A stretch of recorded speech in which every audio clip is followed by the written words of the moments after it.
Julia Benzel from the Miller Park Zoo is here today, and I see that you brought a friend. Who did you bring for us today? I brought our brand new ambassador animal, Ishumi, and he is a tenrec. Okay. What is a tenrec? I've never even heard of a tenrec. So tenrecs look like hedgehogs, but actually are not at all. They're from Madagascar. They live in arid regions there, so semi-desert, scrubland, sometimes coastal regions. And they are small, spiny mammals that are closely related to elephants, aardvarks, and manatees. Manatees? Manatees. Related to manatees. Like my swim with manatees in Florida, big giant sea cow manatees. Yes, that's him. Oh my gosh, and that kind of blows my mind. I mean, I guess I could see elephant because he's showing you his like long nose right there, but manatees, what? That's crazy.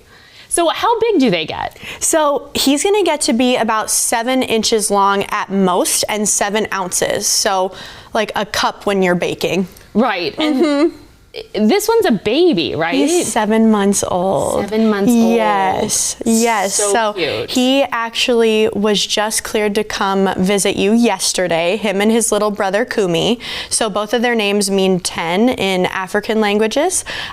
So that's pretty fun. We have Kumi and Shumi now. I like that you name them after the areas that they're from. That's a really cool touch that the zoo does. And how do they reproduce? So they are placental mammals, but some of the earliest, so they actually have a cloaca. I don't know about your reptile or amphibian background with that, but it's a little different. So we're not seeing parts there, we're seeing one. They are mammals, which tells us their babies are not in eggs, and they actually take care of those babies, which is one of the only times you'll see them together. So besides mating and rearing their babies, they are solitary animals, so they prefer to live alone. And I see that they have quills, but as mammals they must have hair as well, right? So what's really cool is their quills are actually modified hairs. Oh, okay. So they are covered in hairs, the modified hairs that are quills on their back, and then regular hairs that they have on their soft belly.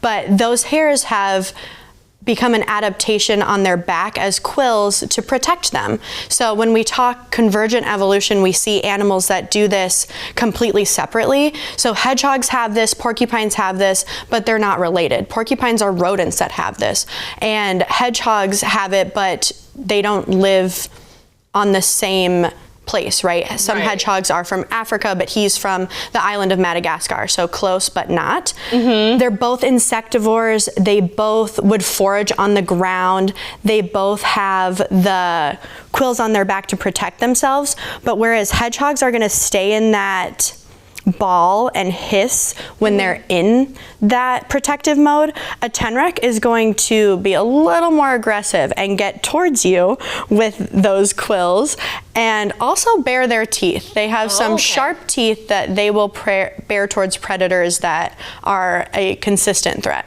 So they have multiple defenses. They do. They'll sort of let you know that they're upset. They'll throw quills at you or they'll bite. So they won't throw their quills at you, they will throw their body at you with the quills attached. Okay. Now I feel like I've seen videos or whatever of hedgehogs curling up into a ball and then rolling, but I don't know how much of that is just cartoon. Plus you said these aren't really like related to hedgehogs at all. Yeah. So how do they throw their bodies? Is it like a run at you or is it a roll into a ball? It's like a bounce. Okay.